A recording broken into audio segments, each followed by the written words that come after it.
I recently was a month and a half ago, watched one of your videos, and it was about a mystery that I had heard of before, but the time I'd heard of it before was probably from like one of those like Fox specials where they leave it up in the air. Was it aliens or the devil? It's one of the two. 50-50. It's definitely one of them. But it was, and I think it might be one that I have mocked on here before because of one of the facts in the case. So this is, you'll know right away. I know the pieces.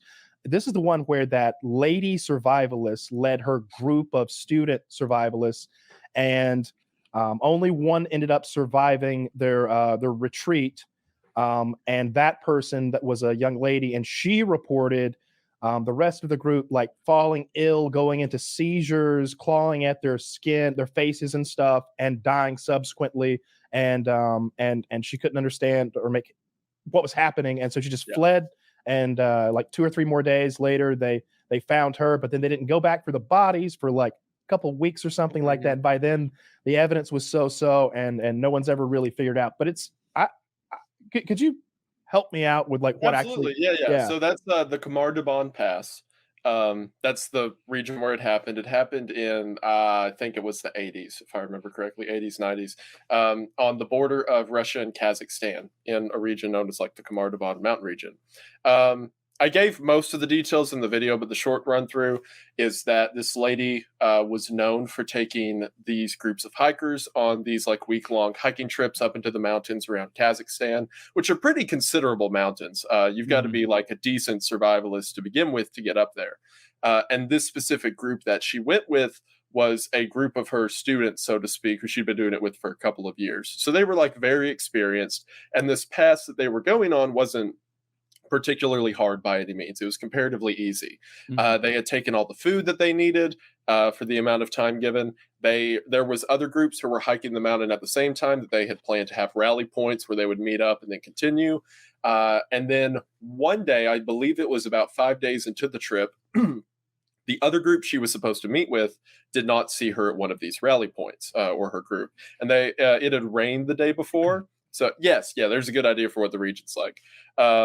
It had rained the day before, so they just figured, oh, well, they probably just got slowed down because of the rain. And like, we'll see them whenever we get there. But sure enough, they get to the bottom of the mountain and that group isn't there. So eventually they launch an investigation. People start looking. And then about 3 days later, one of the students who was in that group shows up at a local city. And she goes to the police and tells them a whole story. The exact details of what she said isn't known. And then 2 weeks after that, and that's like one of the real suspicious details of the case, they didn't launch an investigation for 2 weeks. Weather was pretty clear at the time. 2 weeks later, they go look for them up on top of the mountain. And then there is video footage of the entire search for them and their eventual finding of the body. And then I believe it was 6 people. The survivor made 7. 6 people, all within a couple hundred feet of each other, are just lying dead in a clearing on top of the mountain. They're like, a couple of them are lying next to each other. One of them's like more towards the woods as if they're running away. 2 more together at the front of the woods. And it starts to paint a really weird picture. The initial idea at the time was that the survivor had murdered the others, because logically, if 6 people die, only 1 comes back, that would be the solution. However, there was no evidence on the bodies that there was any kind of fight or any kind of strangulation marks or whatever. But then even more suspiciously, after doing a full autopsy, there was no evidence of anything that happened to these bodies. They just kind of dropped over. There wasn't signs that you would see in hypothermia, like late stage, what is it? Like the lung fluid starts to contract or recede or whatever. And the skin of the bodies were too decomposed at this point to see if they were frozen up or anything. So it remained a total mystery of what had happened for about 20 years. Eventually, a reporter, actually it's more like 30 years, it's like 28, a reporter eventually tracked down the one survivor and asked for testimony, because what had happened is she gave the police a testimony and then never mentioned it to anyone else. So she finally sat down with the reporter after 30 years and gave her side of the story and said that what had happened is they were just walking down the mountain Everything was normal. It had rained the day before, although they were okay. They had ate breakfast. And then one of them starts screaming and coughing up blood. And then it was the teacher, runs over to help him out. She kneels down next to him and immediately starts coughing up blood too. She looks up at the group and blood is running out of her eyes, and she's telling them to get away. So, of course, the 5 remaining begin to freak out and run. And as they're running, one of the guys drop. Exact same thing happens to him. One of the girls, I think it was maybe his girlfriend or something, comes back to help. Same thing happens later. To her. Carry on. Yeah, it's like such a weird, bizarre story. Yeah. Eventually, the rest of them run, and the only one who keeps running and does not succumb to whatever's happening is the one girl who ended up being a survivor. She had enough temporary shelter on her back. She was able to set up camp for the night, although all of the food was with the people who had died. So the next day she did the math and was like, I can't walk for 4 days without food or water. I'm going to have to go back to the bodies. So the next morning she gets up, she goes back to the bodies, and they're all still laying there. They're in the exact same position that they had dropped down at. So she took her food and managed to make the hike. The 4 days, went to the police station. And the reason she said that she had never told that story is because she assumed no one would believe her and would think that she's covering up for some reason. Because, you know, if one girl survives a hiking trip and then is like, oh no, they all started bleeding from the face, that's going to cause some suspicion, which is the reason she told when them. they found the bodies, and you were saying they didn't see anything about them like having, you know, died in a curious condition. Mm-hmm. What about all the vomiting and the blood and the it had been 2 weeks outside, so like the top layer of skin was just like darkened, sunken in across the face. All the blood at that point had either, whenever someone dies outside in the woods, there's a lot of bloating and like pustules and other gross stuff. Not to mention the crows had picked these people's eyeballs out, and like the foxes ate their lips off. Like God knows what was left of them. Yeah, it probably looked pretty bad. You can't see like the full body on the video, but he comes up to someone who's laying face down, and you can see his hands, and they're just like black and emaciated. So they're in a pretty rough condition. They weren't able to tell anything like if they're like one of those Everest bodies you see. Yeah. Where it's like they look like a really old piece of dog shit. So I think one of your explanations, and probably the one that you think is the best, is what I agree with, and it makes a lot of sense to me. But before we I feel like it's almost a spoiler. Let's see what Woody and Taylor, do you guys have any theories about like what could have gone wrong here? So she didn't murder them. You know where this happened, the time of year. That was one of the theories. And you know the roughly the I like this game, Kyle. This is good. This is the murder thing. The murder thing doesn't make sense because you said it was a woman who survived, and it was a group of people who would have like fought back if someone was just like sort of willy-nilly murdering. Yeah, the survivor was like. What about poison? Girl. Like, could you poison? Are there any berries that cause symptoms what they experienced, or any food like that in the region? Go ahead. Well, they're all survivalists, right? Like they know the poison berries. It could be bad ones. From the good. I painted something today. It's terrible. But these are.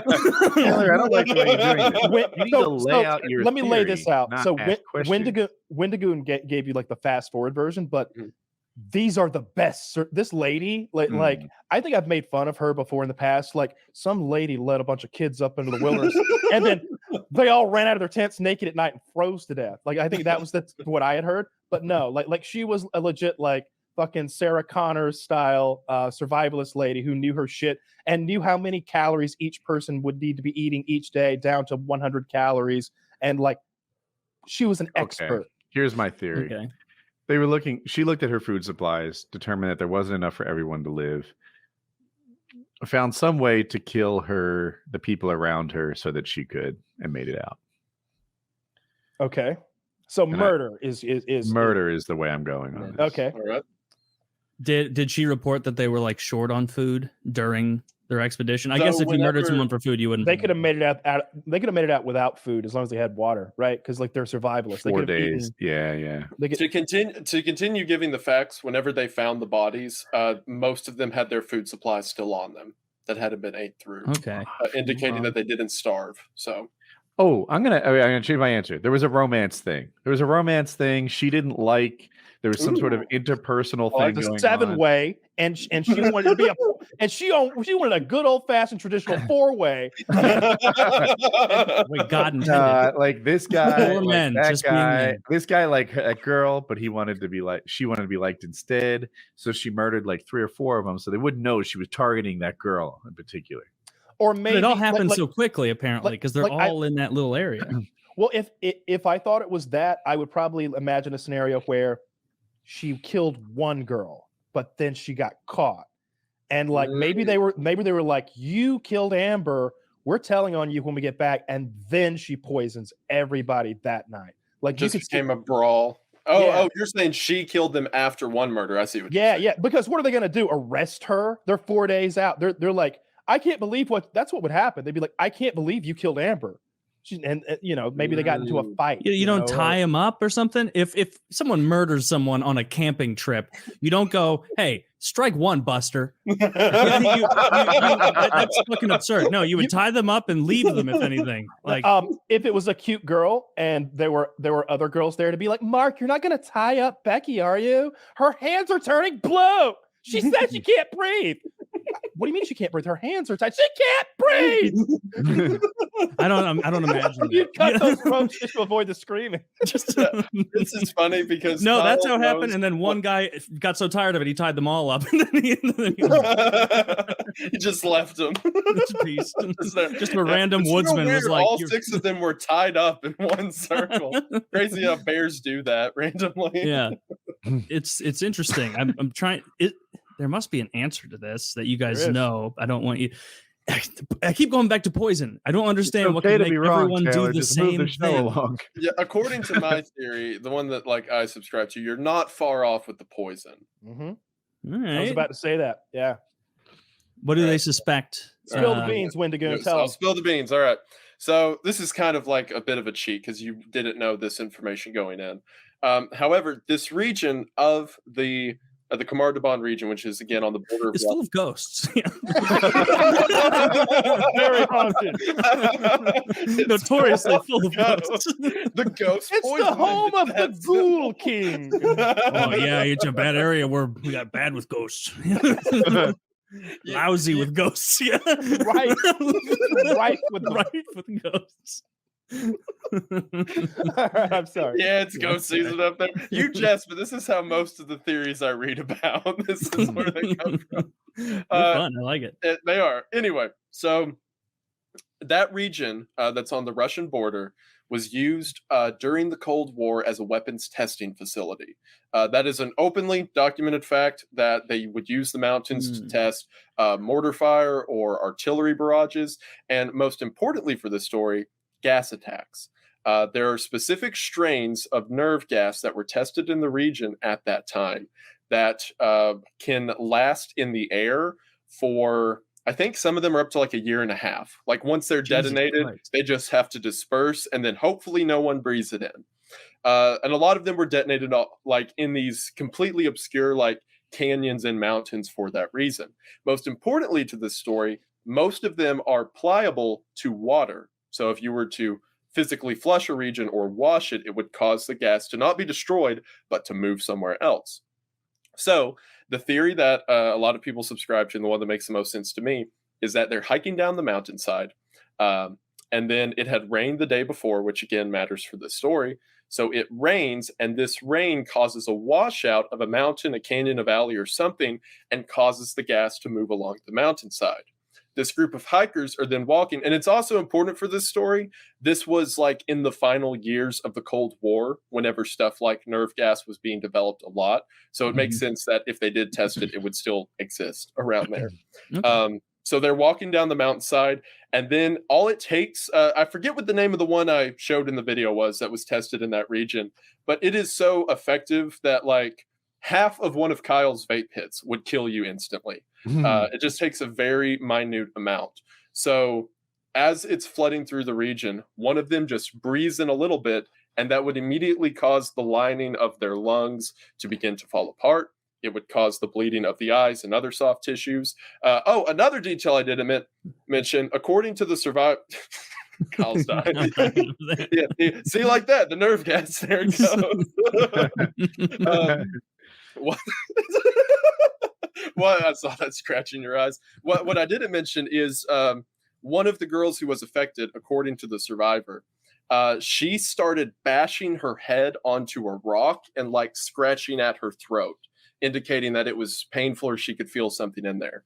So that would explain what Kyle's about. What about the rock? Because of the pain? Oh, well, she would have been feeling like the inside of her eyes and like nasal cavity bleeding and flaring out. And according to this girl, she just started hitting her head against a rock as she was dying. That is so fucked up. Yeah, it's pretty brutal. That would also explain why one of them got affected, and then the person who came to stand in the same spot they were also got infected. There's also the very important mention from the survivor that it was foggy on the mountain that day, which could have not entirely been fog. So yeah, the theory that a lot of people go with, and I'm not the only harebrained one, this is kind of like the consensus online, so to speak. No, I'm in, man. That they were victims of old Soviet weapon testing. So yeah, that makes when you said that in your video, I was like, yes, that checks too many boxes with it's in the right region, the right time frame, and the right effects. And I don't know anything. I'm sure there's some poisons that would cause that, but none that should be there other than the ones that were being tested there in the region. Now, whether it was a cloud of it that like moved in a special, unique way, that I'm not so sure. I could easily see one of them found the shell and had it in his bag. And then maybe the cops found it and were like, oh, call the military. And the military was like, you never saw this. Like something like that could have happened. But that's because the cloud seems like funky to me. That's also part of the reason. So her original police statement was never published. She said later that's the story she told the police, and they kept it confidential for some reason. And that's also why people think the police didn't investigate for 2 weeks.